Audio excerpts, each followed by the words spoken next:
These are sliders to make these firmer or less firm. Solid Mind here, and today we are looking at the Legion Go S. This was announced at CES.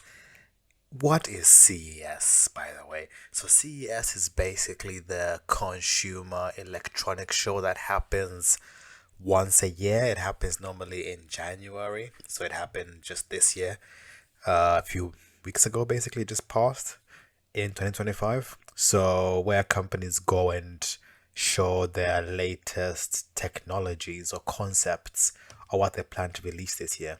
So one of those has been the Legion Go by Lenovo. Lenovo is a massive company. So the Legion Go is the first handheld besides the Steam Deck to come with Steam OS as its OS, basically. Now, Steam OS runs on Linux, so it's a Linux based system. This handheld specifically, whereas the Legion Go S and the Windows versions of the Legion Go S's run on Windows. So let's watch a video to find out should you guys buy it in 2025. One of the biggest things that I loved about the original Legion Go was the screen. It was absolutely immaculate. 8.8 inches, 1600p resolution, 144 hertz refresh rate. Like, I mean, you couldn't. It looks good. I'll say that. I like the way it looks. This video does look like the original Legion Go, where you can remove the Joy-Cons on the left and the right, and you know how the current the Nintendo Switch 2 now has those detachable Joy-Cons that you can now use as a mouse. This was the first to do that.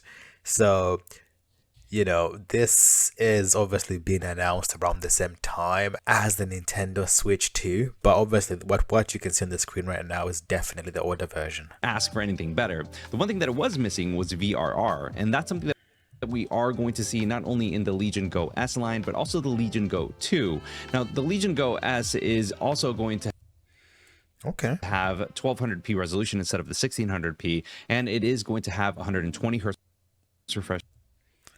Okay, so 1200p, yeah, it's okay. So 1200p is better than 700p. So basically, it's gonna be just slightly higher than 1080p, but lower than 2K. Ooh, is 2K 1200p? I'm not even sure. Comment down below, guys. But this looks like it's going to be a slightly increased screen quality. Good. Refresh rate instead of 144. But regardless of that, because you are playing on a handheld and the limited power that's there. Okay, so the refresh rate is a lot lower, but you won't notice it. You won't. On a handheld and the limited power that's there, you're going to be fine with the specs that are there within.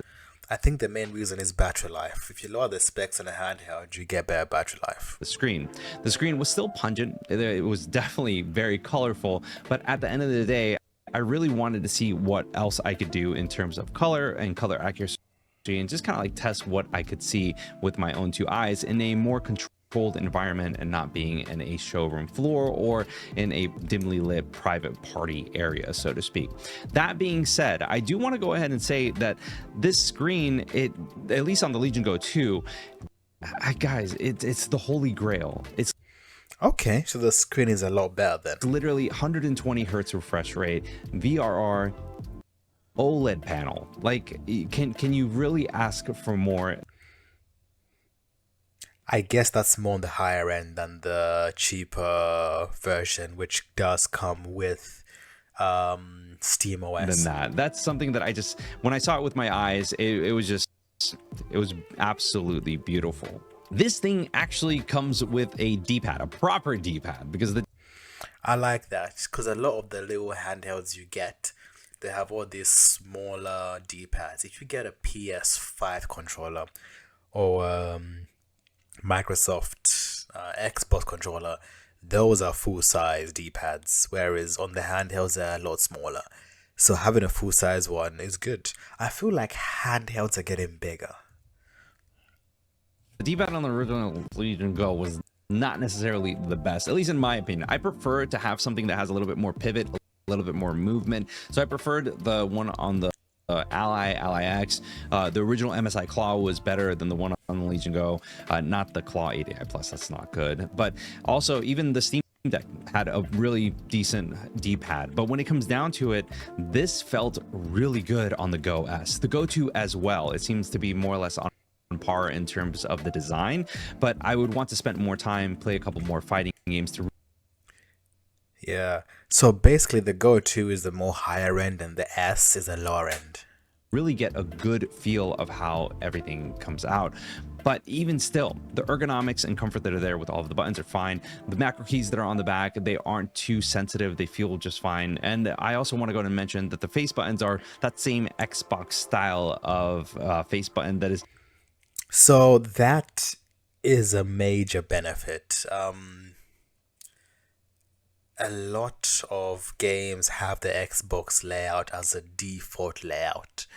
And to be fair, most handhelds have the Xbox layout as a default layout as well. Even the way that what do you call these little Joy-Con controller things? They are laid out in a very similar way as Xbox, so good. Similar to that of the original Legion Go. One thing that I did want to go and mention is that on the Legion Go S, there was a little tiny trackpad, and it did a relatively good job. Like I was. That trackpad was trying to copy what the Steam Deck had. Kind of satisfied with what it could do. I've had those little tiny like spaces that were there that weren't really comfortable when you were using it, when I was using it on other handhelds, but this time around it felt pretty good. That being said, I do want to go ahead and say that the triggers were really. You know what they need? You know those ThinkPad laptops? They have like a red dot in the middle. Maybe they should add that to the handhelds. That could be a game changer. Really cool because you have like this little trigger on the back, the switch where you can. Wait, what? What are these little things? Are these triggers? Oh, are they buttons? They look tiny. Were really cool because you have like this little trigger on the back, the switch where you can switch from either a hair trigger or having like a full analog with plenty of movement. That. Oh, I see.